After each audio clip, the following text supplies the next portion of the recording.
Bonjour à tous, je suis ravie de vous retrouver pour ce nouveau format sur toutes les influences astrologiques. Et on commence avec l'entrée du soleil dans le signe des poissons, qui aura lieu mardi 18 février, vers 11 heures exactement. Et ce soleil en poisson, il est intéressant parce que d'une manière générale, l'énergie des poissons, c'est l'énergie qui vient beaucoup nettoyer. C'est les grands nettoyages. Et souvent, ces grands nettoyages, eh bien, ils ont lieu un peu avant le printemps. C'est là où on va commencer à vouloir réaménager. C'est là où on veut un petit peu changer son intérieur. C'est là où on nettoie. On change parfois un petit peu aussi au niveau de son armoire, sa garde-robe. Il y a un changement dans l'air. Et ce changement, il est un peu travaillé en amont dans l'énergie des poissons. Donc c'est l'énergie des grandes libérations, c'est l'énergie des grands nettoyages de printemps. Et ce soleil en poisson particulièrement, pourquoi? Parce qu'on aura beaucoup de planètes et on a beaucoup de planètes dans les poissons. Quand le soleil entre dans les poissons, on a à la fois. Alors attendez, je vais faire une petite manip. C'est bon. On a à la fois le Soleil, bien évidemment, Mercure, Saturne. On a le nœud nord aussi, hyper important durant ce passage du Soleil en Poisson. On a Neptune également. Ce passage dans le signe des Poissons, avec toutes ces planètes, il indique justement qu'il y a énormément de gros nettoyages. On a le nœud nord, je vais y revenir peut-être plus tard, mais brièvement, nœud nord en poisson, c'est les grandes ouvertures d'esprit, c'est les grandes connexions. Mais pour avoir ces grandes connexions, il est nécessaire de nettoyer le nœud sud qui se trouve dans le signe de la Vierge. Le signe de la Vierge, il représente un petit peu toutes les connaissances, sur quoi on s'est appuyé, à savoir que c'est un petit peu la méthode, le signe de la Vierge. C'est le signe de la méthode, c'est le signe de la raison, c'est le signe qui est dans peser le pour et le contre. Il s'appuie, il va vers l'énergie de la balance, mais d'une manière où il a besoin, le signe de la Vierge, de compter, de comptabiliser, d'être analytique, même super analytique. C'est un peu l'énergie de celui qui doit être dans la raison, mais qui doit aussi avoir un esprit un peu intuitif. C'est-à-dire que l'énergie de la Vierge, elle doit s'appuyer aussi sur l'énergie de Mercure, sur une facilité, une faculté à capter de l'énergie, de l'information pour la retranscrire, pour pouvoir transmettre aussi les choses. L'énergie de la Vierge, elle a beaucoup d'éléments qui peuvent être justement dans la transmission de tout ce qui a été appris et de la connaissance.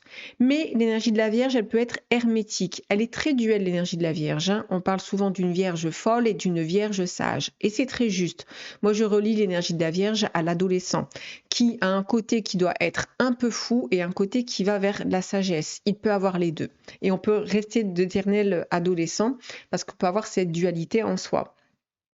Mais pour revenir à ce que je disais dans le nœud sud, ça peut être sortir justement de certaines croyances, de certaines vérités, de certaines tout ce qui va être la raison et la méthode, les sciences qui peuvent être très scientifiques, qui s'appuient sur des faits, alors que le nœud nord en poisson, ce sont les scientistes. C'est différent. Le scientiste, c'est celui qui a comme une science infuse, c'est celui qui sait d'une manière très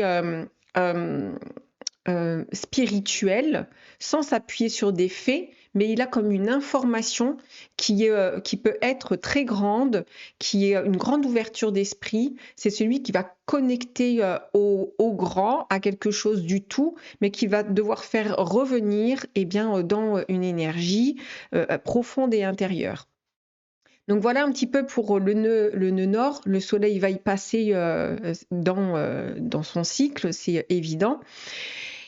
Ce nœud lunaire, quand l'énergie du soleil entre en poisson, il est associé, il est en conjonction, on le voit, avec Neptune. Ça veut dire que on a beaucoup ici de grandes prises de conscience, des moments de révélation ou de révélescence. C'est des moments qui peuvent être très importants et qui peuvent vraiment ouvrir l'esprit. Parce que l'énergie de Neptune en Poisson, ça fait 14 ans qu'elle y est. Elle est entrée en 2010, 2011 par là. Ça fait un moment qu'elle y est et ça a été, des grandes ouvertures d'esprit, c'est des éveils, mais c'est un petit peu parfois les éveils qui sont dans, parfois à un moment donné la nébuleuse. C'est on s'éveille, on connecte à quelque chose, c'est fantastique, c'est génial.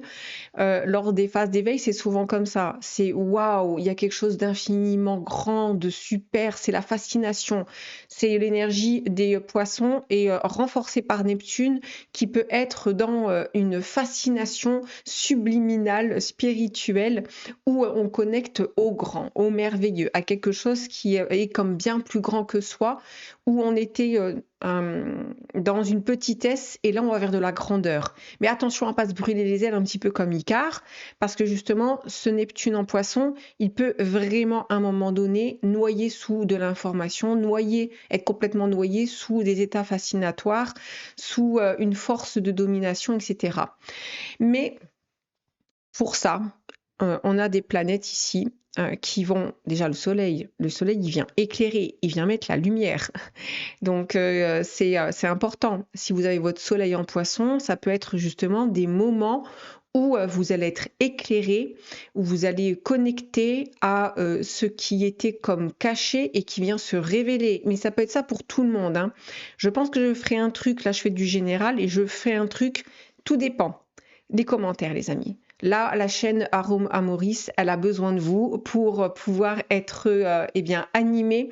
Au nombre de vues des commentaires et de ce qui va se passer sur cette chaîne, je ferai quelque chose en fonction des ascendants, des signes solaires, des signes lunaires, et puis des différentes planètes, si vous avez votre planète en Poisson, Mercure, Vénus, Mars, etc., etc. Je ferai quelque chose, mais tout dépend aussi l'ampleur de la chaîne, parce qu'elle a besoin elle a besoin de votre contribution.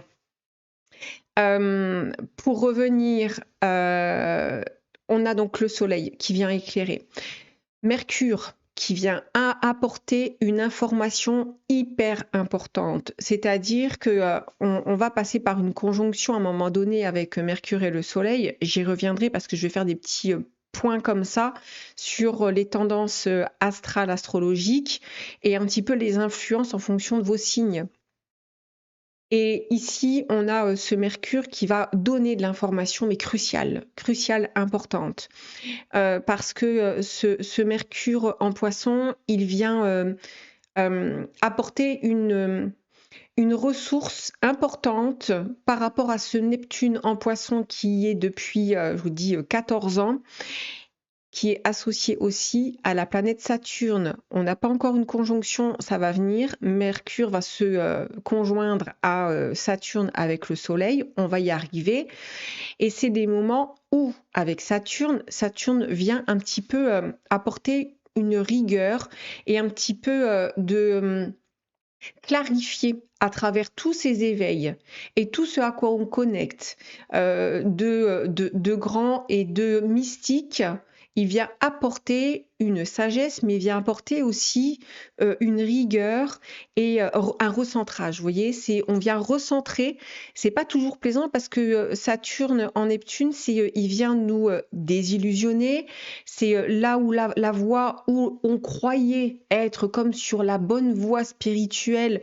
Saturne vient à cet endroit-là et il dit regarde derrière ce qu'il y a. Est-ce que c'est pas, par exemple, de la fausse lumière? Est-ce que c'est pas un faux chemin spirituel? Ça peut être très juste, mais Saturne remet un petit peu, recadre les choses, vous voyez? Donc très juste.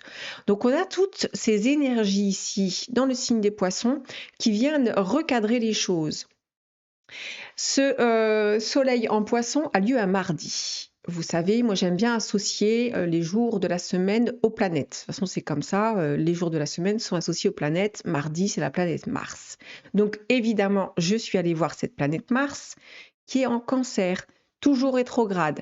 Elle sort de la rétrogradation le 23 février enfin, je vous dirais. Parce que Mars en Cancer, c'est on revient, on rechemine, on nous fait ressentir des situations, des sentiments, des émotions. C'est vraiment à l'intérieur, c'est pas toujours très agréable parce que on doit revisiter, on doit retourner comme à l'intérieur, revisiter. Est-ce que c'est sûr? Est-ce que tu as bien retenu la leçon? Attends, on va te remettre un petit peu la situation, voir comment tu y réagis, parce qu'on va te refaire traverser ce que tu as déjà traversé. Mais je prends souvent l'exemple de l'ex, c'est comme un ex. C'est vous venez de rompre avec quelqu'un une histoire qui a été incroyablement passionnelle et passionnante. Et puis, une rupture arrive parce que vous avez besoin de prendre des chemins différents et parce que cette personne vous a apporté suffisamment peut-être d'enseignements, de leçons de vie, etc. Arrive le moment de la séparation et ce moment de séparation, c'est OK, on se sépare, c'est difficile, mais on ne va pas se recroiser de suite. Et il y a le moment fatidique où, exemple, une semaine, 15 jours après, vous recroisez cet ex, c'est catastrophique. Vous êtes au plus bas, il y a tout qui remonte, vous pleurez, c'est douloureux, vous êtes dans la douleur. Et puis 15 jours après, vous le recroisez. Ah, pas bien. Pas bien, mais peut-être un peu mieux, même si il y a encore des choses qui remontent, etc.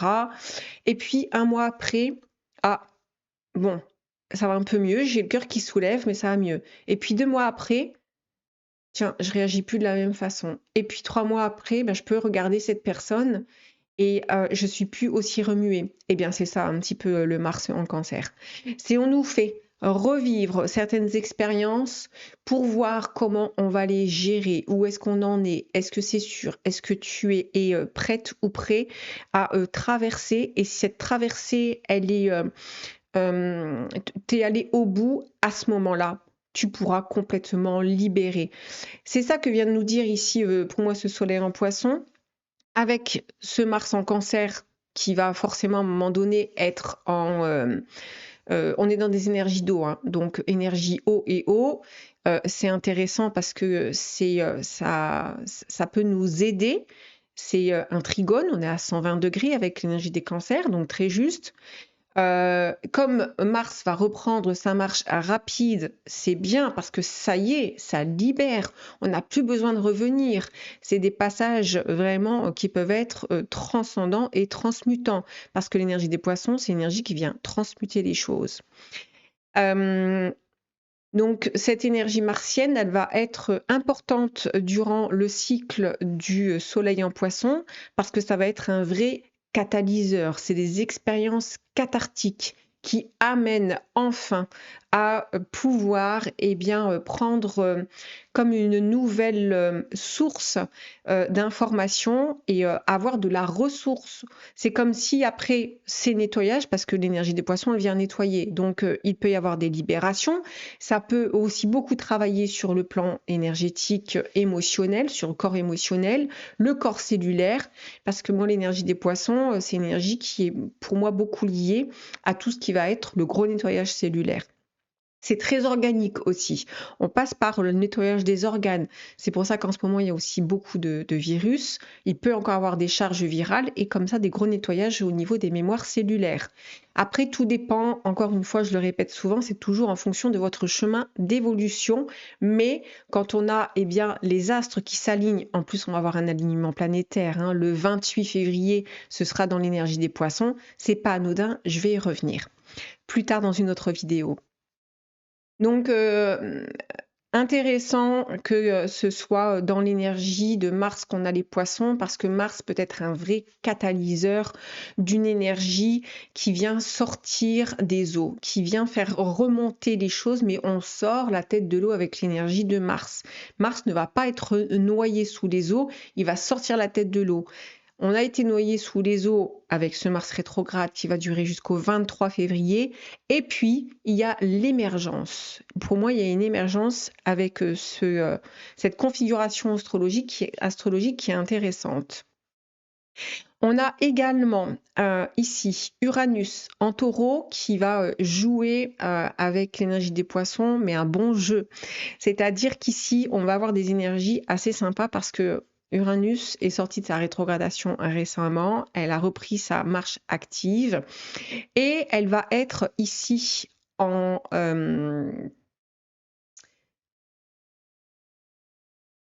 sextile, avec l'énergie de Neptune, nœud nord et Uranus. Donc c'est très bien parce que ça veut dire qu'ici, c'est fertile. On a l'énergie des poissons et l'énergie taureau. On a de la fertilité. On a enfin une énergie avec Uranus en taureau qui porte ses fruits de ce qui a été travaillé avec Uranus en taureau. Uranus en taureau, ça va faire 7 ans. C'est tous les 7 ans. C'est les cycles des 7 ans. 7 ans, c'est l'âge de raison, puis il y en a 14 ans, c'est l'adolescence. On a l'âge pré-adulte à 21 ans. On a 28 ans, l'âge adulte. Vous voyez, il y a comme ça les âges qui sont comme des clés avec Uranus. Et ce cycle ici des 7 ans arrive à son terme dans le signe des taureaux. Tant mieux, parce que c'est pas on va dire, une planète qui est très à l'aise dans un signe du taureau de terre qui cherche plus le confort, la sécurité, c'est l'axe des possessions aussi, hein, l'énergie des taureaux. C'est ce qui m'appartient. Ça peut être juste, hein, mais comme je dis souvent, c'est pas le problème. On peut posséder ou les choses peuvent nous appartenir, mais il ne faut pas que ces choses nous possèdent, parce qu'à ce moment-là, en fait, on n'est plus libre dans ce qui nous appartient. On est possédé par. Et c'est un petit peu justement le message de Uranus dans le signe des taureaux, c'est regarde là où tu veux appartenir, mais est-ce que cette appartenance n'est pas en train de te posséder quelque part? Et donc, il vient révolutionner ça. Donc, c'est pas une énergie qui est forcément évidente parce que ça vient tirailler. Donc, il y a beaucoup les craintes, les projections de peur de perdre, etc., qui sont mises en lumière avec Uranus en taureau. Mais ici, avec ce sextile, le sextile, c'est harmonieux, c'est on va s'entraider, c'est je vais te donner de l'énergie parce que j'ai de la force, j'ai de la ressource pour t'aider à traverser cette transmutation, cette transcendance d'énergie. C'est Uranus vient donner son soutien parce que enfin il y a de la ressource intérieure qui a été déployée, il y a un vrai soutien comme une espèce d'assise, une assise intérieure qui s'est fortifiée sur sur les projections, sur les craintes, etc. Et donc, il y a cet Uranus qui vient en soutien, qui dit c'est bon, on a la ressource nécessaire, on va le traverser en fait. Cette énergie-là, au départ, on le voit ici, Uranus sera en carré au Soleil. On commence, parce que de toute façon, on va commencer cette entrée du Soleil en Poisson, ça va être un peu ardu, c'est-à-dire que c'est la fin de course. La fin de course, c'est le moment où on a l'impression qu'on n'a plus de ressources. Comment on va faire? J'en peux plus, mais parce qu'on ne voit pas ce qu'il y a au bout. C'est comme si c'était quand est-ce que ça se finit, quoi. Au départ de l'entrée du Soleil, on a ce carré ici. Et puis on aura aussi l'énergie de Mars qui va être, c'est en quinconce. Bref, c'est des aspects qui nous demandent soit de passer à l'action ou on est face à des situations, on est obligé de bouger, mais c'est sortir de sa zone du connu. La zone du connu, même si elle est inconfortable, au moins on la connaît. C'est pour exemple, on peut rester avec une personne même si elle est maltraitante, même si elle est une relation qui est toxique, on peut avoir des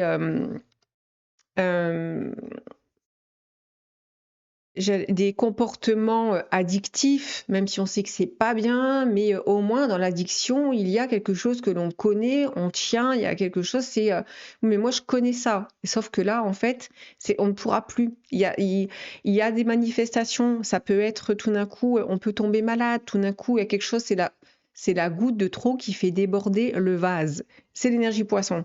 C'est l'énergie qui dit, en fait, là, ça va déborder. Et si ça déborde, c'est parce qu'en fait, il faut sortir de ce rebord. Il faut aller, vous voyez, il faut sortir de quelque chose.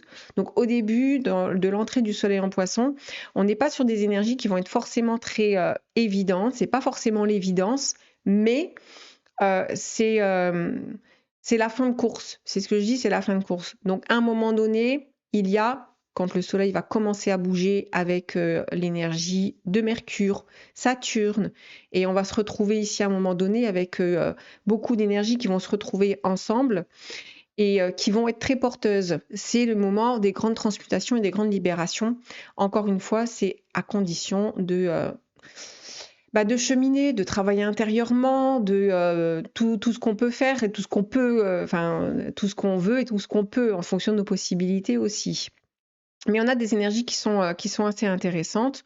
On démarre aussi cette énergie de soleil en poisson avec la lune en scorpion. On a les 3 signes d'eau ici qui vont converger dans le sens de la transmutation de tout ce qui va être l'émotionnel, le corps émotionnel, mais aussi le corps cellulaire. On va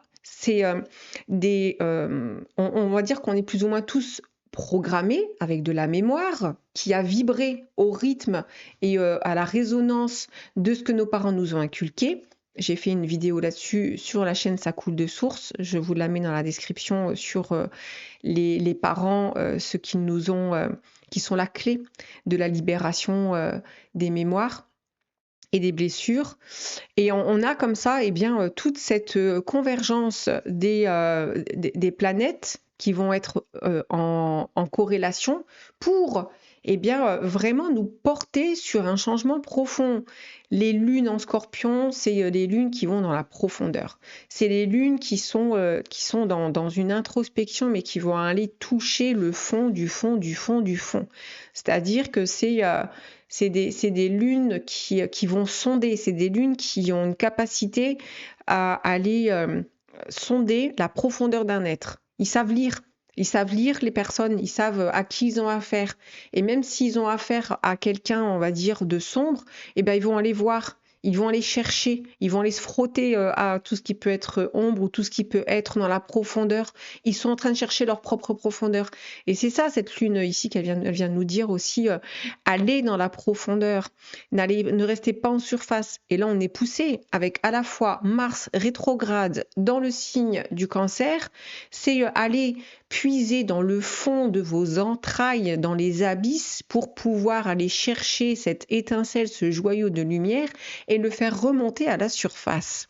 Donc, on a toutes ces énergies qui vont être chargées, mais c'est vraiment fait aussi pour décharger, à condition toujours et bien d'utiliser en fait ces énergies à bon escient, d'en prendre conscience à travers ce qui vous traverse, etc. Parce que ça peut être émotionnellement très puissant et émotionnellement et aussi physiquement très éprouvant. C'est-à-dire qu'on rentre dans comme une épreuve alchimique et qui peut être vraiment liée au corps cellulaire. C'est vraiment pour moi l'énergie des poissons, c'est le corps cellulaire qui porte des messages, qui les fait remonter, les programmes, tout ce qui est programmé, tout ce qui est engrammé, pour désengrammer et pour pouvoir, quand on va arriver vers le nœud nord, recevoir et comme engrammer de nouvelles informations.